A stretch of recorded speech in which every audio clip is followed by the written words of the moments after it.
Gaia presenta una colección dirigida a todos los que quieren saber.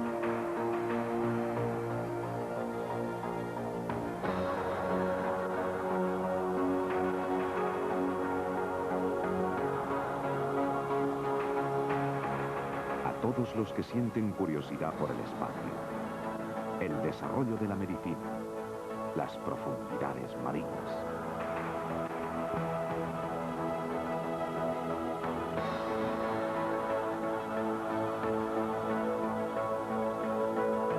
A los que se hacen preguntas sobre la genética, la vida animal, la evolución de las especies, la energía.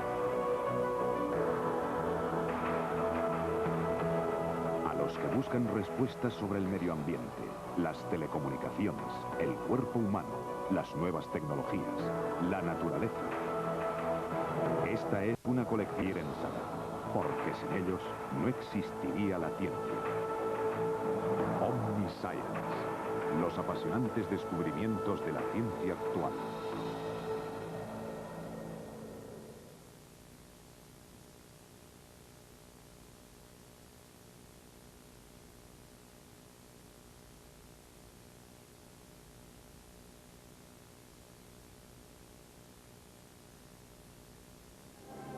Sol que sale para todo. Tomada al pie de la letra, esta expresión no puede ser más cierta. Sin el calor del Sol, la vida no sería posible en el planeta. Es la fusión nuclear, el Sol desprender tanta energía. La fusión nuclear es muy diferente. ¿Por qué? Es cubrir.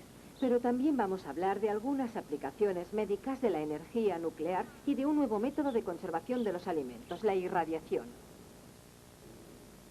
Madera, carbón, petróleo y, por supuesto, electricidad. Aunque es realmente fácil encontrar madera, carbón e incluso petróleo y gas, la electricidad no viene sola, a menos que recojamos la de un rayo. Pero existe también la energía nuclear, que se puede transformar en electricidad. En las centrales nucleares se aprovecha la energía creada por la fisión del núcleo de los átomos. Pero el sueño de muchos científicos es llegar a domesticar la fusión nuclear. La fusión, al contrario de la fisión, se produce cuando dos núcleos atómicos se unen y se fusionan. Es el tipo de reacción que produce la energía del Sol. Gracias a la famosa ecuación de Albert Einstein, E igual a mc2, puede que algún día tengamos acceso a una fuente de energía casi inagotable. En 1905, la vida no era rosa para Albert Einstein. Tenía entonces 26 años, aislado, desconocido, trabajaba como empleado en una oficina de patentes. No obstante, durante los meses siguientes, aquel genio crearía una revolución científica.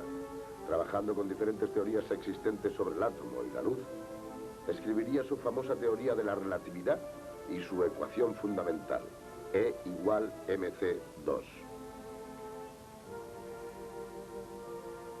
¿Qué significa E igual mc2? Pues bien, si llegásemos a extraer toda la energía contenida en una pequeña bola de plomo de 10 gramos, por ejemplo, sería posible hacer que un automóvil recorriese 250 millones de kilómetros. Es decir, más de 6.000 veces la vuelta a la Tierra. Todo lo que hay sobre la Tierra, las rocas, las plantas, los animales, nosotros mismos, todo está compuesto por átomos.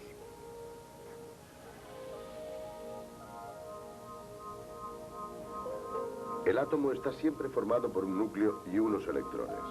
Los electrones gravitan alrededor del núcleo, un poco como los planetas gravitan alrededor del Sol. El núcleo, en el que está concentrada casi toda la masa del átomo, está formado por pequeñas bolas llamadas partículas nucleares, unidas unas con otras. Son los protones y los neutrones.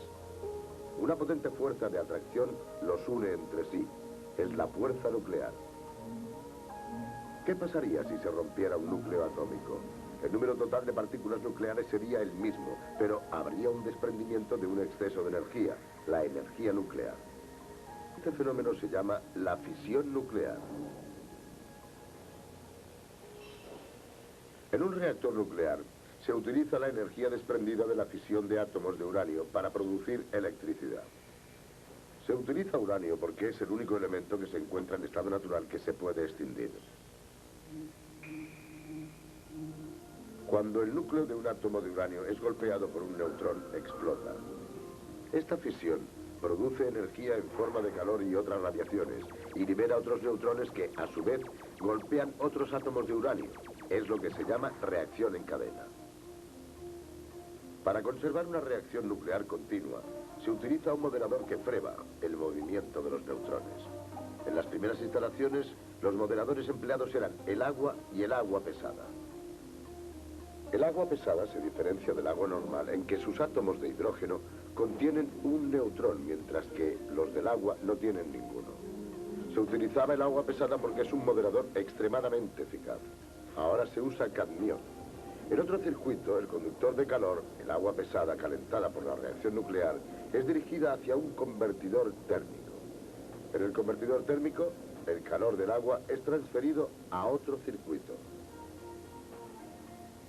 El vapor es enviado a una turbina acoplada a un alternador que al girar produce electricidad de la misma forma que una central hidroeléctrica. Aunque la fisión nuclear está relativamente bien controlada, los investigadores intentan utilizar otro proceso que sería mucho más rentable para producir electricidad. Se trata de la fusión nuclear. Mientras que la fisión nuclear se hace escindiendo un núcleo atómico, la fusión nuclear es el resultado de la unión de dos núcleos en uno. El Sol, por ejemplo, irradia toda energía gracias a la fusión nuclear continua que se produce en su centro. Los científicos han logrado, después de 3 decenios de investigaciones, reunir las condiciones necesarias para la fusión nuclear controlada. Para obtener la fusión nuclear se utilizan dos isótopos del hidrógeno, el deuterio y el tritio, que tienen respectivamente 1 y 2 neutrones, mientras que el hidrógeno ordinario no tiene ninguno. La primera etapa para llegar a la fusión es llevar al mismo tiempo átomos de deuterio y de tritio al estado de plasma. El plasma es uno de los estados posibles de la materia, como lo son los estados sólido, líquido y gaseoso. El plasma es una masa gaseosa muy caliente que se obtiene haciendo pasar una corriente eléctrica, como en el caso de los tubos de neón. En el plasma, los núcleos de los átomos y sus electrones están separados. Puesto que los núcleos de deuterio y de tritio tienen la misma carga eléctrica, tienen tendencia a rechazarse. Por el contrario, si se calienta eléctricamente el plasma a temperaturas del orden de 100 millones de grados, los núcleos de deuterio y de tritio se fusionan. Esta fusión genera un núcleo de helio y un neutrón libre a la vez que desprende energía. Ninguna materia sólida conocida podría resistir tanto calor. Por tanto, los científicos han decidido confinar la fusión nuclear en el interior de un campo magnético. Uno de los reactores experimentales, el tokamak, desarrollado para estudiar la eficacia de dicho confinamiento magnético, ha dado resultado. Los neutrones liberados durante la fusión de los núcleos de deuterio y de tritio podrán escapar al campo magnético, puesto que no están cargados eléctricamente. Y también escapa la energía calorífica radiante que va a calentar un primer circuito lleno de metal líquido. Es este calor el que convertirá en vapor el agua del segundo circuito y alimentará turbinas eléctricas como en las centrales de fisión. Los científicos calculan que la eficacia de la fusión nuclear podrá ser 10 veces superior a la de la fisión. Otras ventajas en que la fuente de aprovisionamiento de combustible es casi inagotable porque se puede obtener deuterio y tritio a partir del agua y que la fusión no produce residuos radioactivos peligrosos.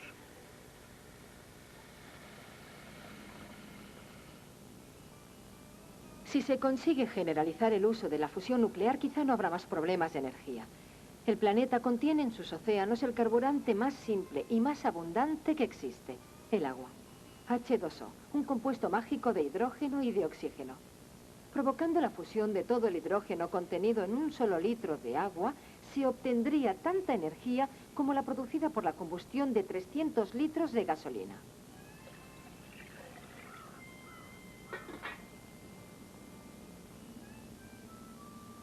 Y eso no es todo. Los residuos resultantes de la fusión nuclear tienen un corto periodo radiactivo, unas decenas de años, mientras que los producidos por la fisión nuclear duran miles de años. Aunque el alcance del problema lo conoceremos cuando la fusión nuclear salga de la fase experimental. Pero hay una pequeña pega. La fusión nuclear requiere temperaturas del orden de 100 millones de grados, mientras que la temperatura en el interior del Sol es solo de 15 millones de grados. Mientras esperamos a que la fusión nuclear esté disponible, nuestras centrales producen energía por fisión, lo que crea un nuevo problema, la eliminación de los residuos radiactivos.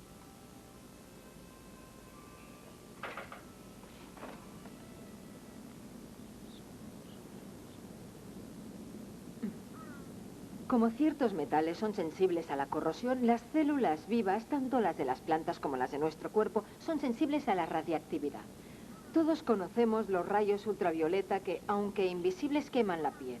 De la misma forma, una exposición excesiva a la radiactividad puede producir quemaduras, pero sobre todo ciertas formas de cáncer. Pero lo que es aún más aterrador es que la radiactividad puede provocar mutaciones. El problema de los residuos radiactivos es grave. Ciertos elementos pueden mantenerse radiactivos durante siglos o milenios. Por supuesto, pueden enterrarse. Se concentran los residuos en gruesos contenedores de hormigón o de acero y se entierran profundamente en el suelo o en el fondo de los océanos. Con la esperanza de que los contenedores resistan. Pero también existe el reciclaje. Se recupera una parte de los desechos para la medicina e incluso para la alimentación. Pero, ¿cómo puede aprovechar la medicina materia radiactiva que puede ser tan nociva?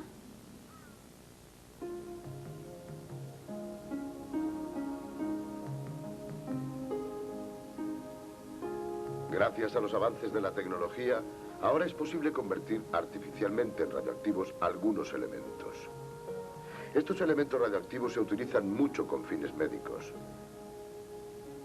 Es lo que ocurre con el cobalto 60, cuya desintegración desprende rayos gamma. Desde los años 50, los hospitales utilizan esos rayos para curar el cáncer. Ello es posible porque los daños causados a las moléculas de ADN presentes en toda célula viva se repararán más difícilmente en una célula cancerosa que en una célula sana.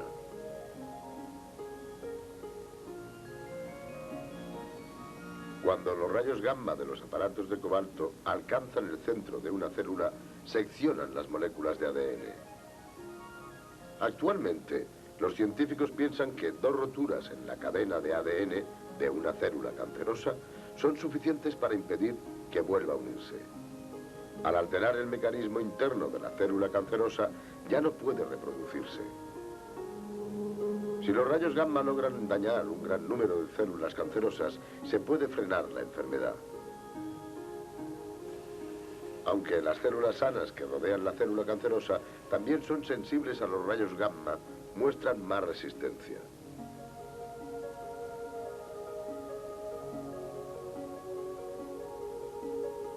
En cada sesión, un técnico traza sobre la piel del paciente unas líneas que delimitan una parte del órgano a tratar. Se protegen de los rayos gamma las partes sanas del cuerpo utilizando capas de plomo. El plomo tiene la característica de absorber los rayos gamma.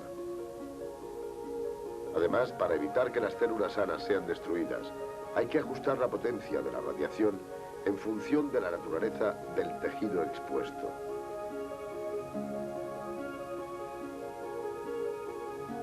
Para minimizar la radiación recibida por los tejidos sanos, se ataca el tumor desde diferentes ángulos. Así, las radiaciones son distribuidas por muchas superficies de tejido sano, mientras que el tejido canceroso está siempre expuesto.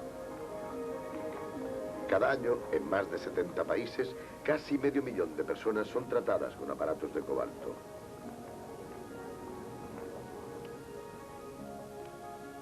Las sustancias radioactivas tienen otra utilidad en los hospitales, la de ver en el cuerpo humano. Ello es posible gracias a las técnicas de escintitomografía.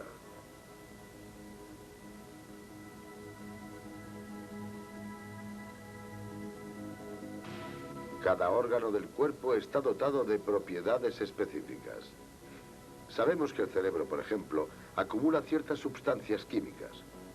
Si una de esas sustancias, previamente marcada por un isótopo radioactivo, es inyectada en la sangre del paciente, irá a concentrarse en el cerebro. Y lo mismo pasa con todos los órganos. Basta inyectar al paciente un producto que se concentrará en el órgano deseado. Dicho órgano se hará entonces visible gracias a una cámara sensible a las radiaciones. La cámara efectúa una rotación completa en torno al paciente. Durante la rotación, la cámara puede tomar hasta 128 fotografías. A continuación, los datos son enviados a un ordenador que conserva los parámetros del órgano. Así se puede formar en la memoria del ordenador una imagen en 3 dimensiones del órgano estudiado. A partir de estos datos tridimensionales, el médico puede obtener en un monitor imágenes en color del órgano desde el ángulo que desea. Así puede localizar un tumor, estudiar la repartición de sangre en el cerebro y ver la manera de reparar una lesión. Este método de investigación no es peligroso para el paciente. Los átomos radioactivos inyectados en su cuerpo solo emiten una radiación muy débil y son fácilmente evacuados por la orina y las heces. Imágenes espectaculares, sí, pero sobre todo es un método que permite verificar el funcionamiento del cuerpo humano sin recurrir a la cirugía.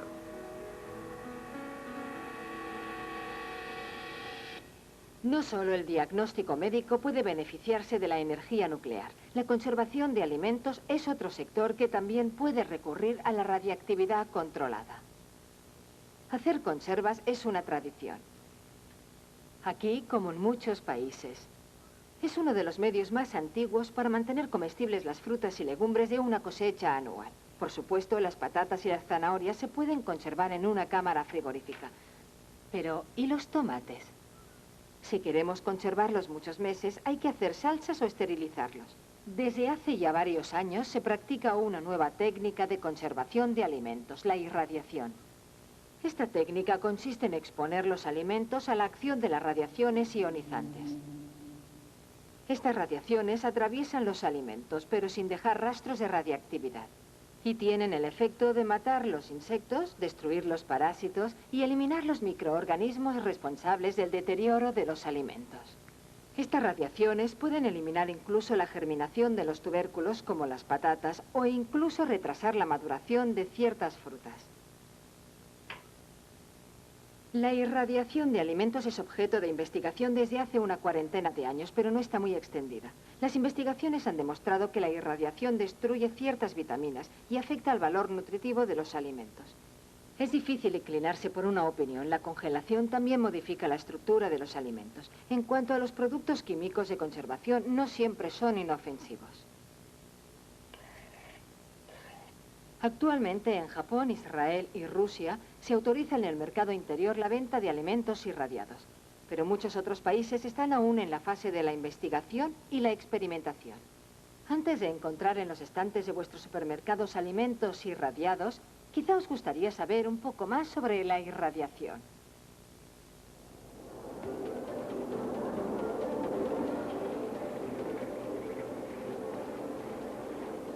Frutas y legumbres que se conservan frescas durante días. Aves que no contienen ninguna bacteria. Alimentos que contienen menos agentes de conservación. Son cosas que hace posible la irradiación. Utilizada desde hace 25 años para esterilizar productos médicos, la irradiación con fines de salubridad y conservación de alimentos empieza a extender. centro de metros de grosor.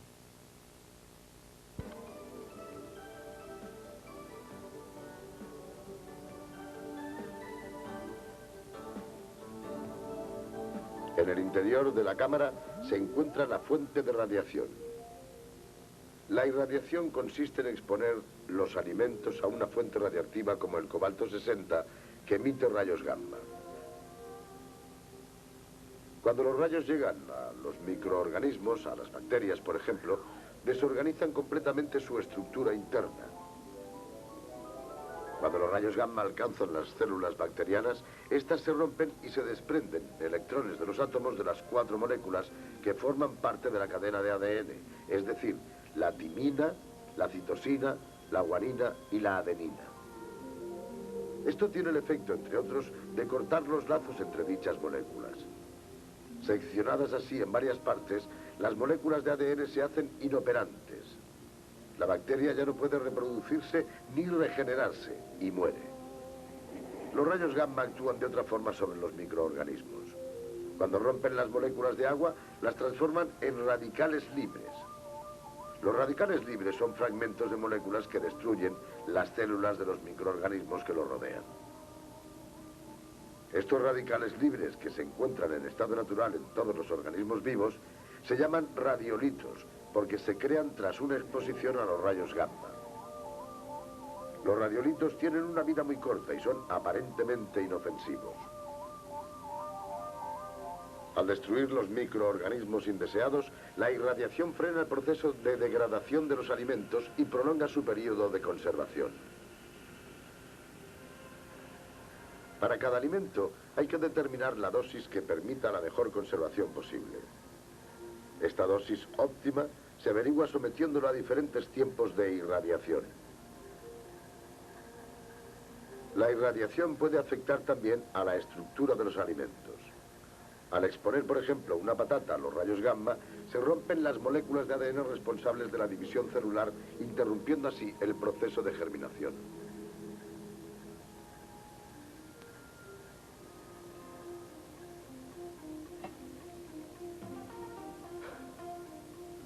Tras la irradiación, el sabor y la textura de los alimentos son evaluados en laboratorio. Un alimento irradiado no necesita grandes cantidades de agentes de conservación químicos. Se pueden eliminar igualmente muchos organismos patógenos como la salmonela o la triquina que afecta al cerdo. En el cuerpo humano, estos organismos podrían provocar enfermedades graves e incluso la muerte. Gracias a la irradiación, el riesgo de enfermedades e infecciones puede disminuir en gran manera. Los alimentos irradiados ofrecen, por tanto, ventajas para la población en general y para los individuos con un sistema inmunitario debilitado. No obstante, la irradiación destruye una parte de los elementos esenciales contenidos en los alimentos, como las vitaminas A, B6, B12, C y E. Pero la cocción, la conservación y la congelación también destruyen varios elementos nutritivos.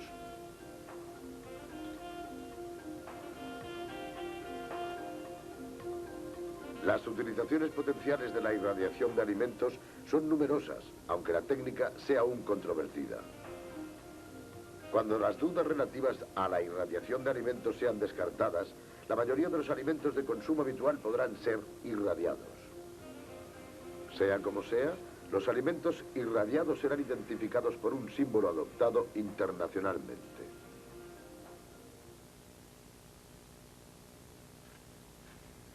Desde el punto de vista científico, la irradiación es actualmente aceptada como solución fiable a los problemas de la conservación de alimentos. Muchos grupos de investigadores de todo el mundo comparten esta opinión.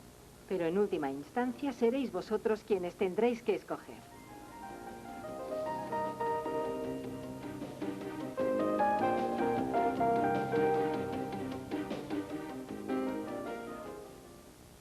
Los físicos tienen mucha imaginación. Para ellos, el aire, el agua, la arena, las rocas, están compuestos por moléculas en agitación constante. Ven cascadas de energía descendiendo del espacio y miles de partículas de todo tipo que se crean y se destruyen constantemente. Para lo que vamos a tratar, un telescopio y un microscopio no serán suficientes. Vamos a descubrir las 4 fuerzas que rigen el universo. Vamos a ver de qué forma conseguimos dominarlas. Y por último, trataremos de leptones, gluones, quarks y de muchas otras partículas exóticas para nosotros. Hasta ahora. Los orígenes de la física, como los de muchas ciencias occidentales, se remontan a los filósofos griegos. Estos últimos observaban el mundo y se interesaban por el cómo y el porqué de la vida, las estrellas y el viento. Y ya entonces llegaron a la conclusión de que la materia era un conjunto de pequeños bloques y que la diversidad de lo que existe en la Tierra estaba relacionada con los diferentes tipos de bloques y uniones que los reúnen. Imaginad que a esos bloques los llamásemos átomos.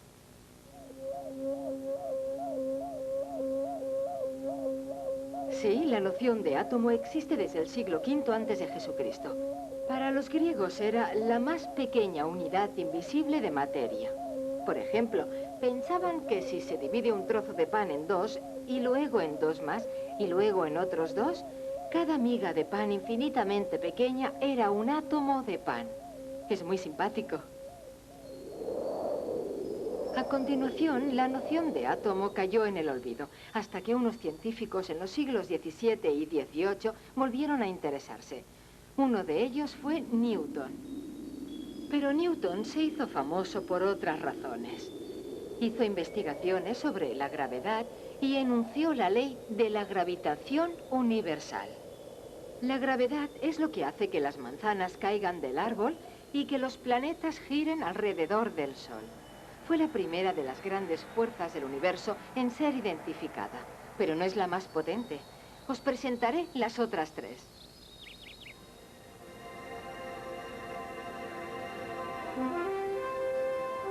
Del resplandor del sol al furor de una tormenta, nuestro mundo parece dominado por fuerzas inconmensurables. Antiguamente se atribuía el desencadenamiento de las fuerzas de la naturaleza a querellas o venganzas divinas, pero la física moderna nos enseña que todos esos fenómenos están regidos por solo 4 fuerzas fundamentales. Mientras que los planetas giran incesantemente alrededor del Sol, todos los objetos que se encuentran cerca de la superficie de la Tierra son atraídos hacia ella. Estos 2 fenómenos son causados por una misma fuerza: la gravitación. Según la ley de la gravitación, todos los objetos con masa se atraen entre sí. No obstante, esta atracción solo se hace perceptible cuando la masa de los objetos es muy grande. La Tierra, con una gran masa, posee un potente campo gravitatorio que mantiene a la Luna en órbita alrededor de ella. Pero la Luna también ejerce una fuerza gravitatoria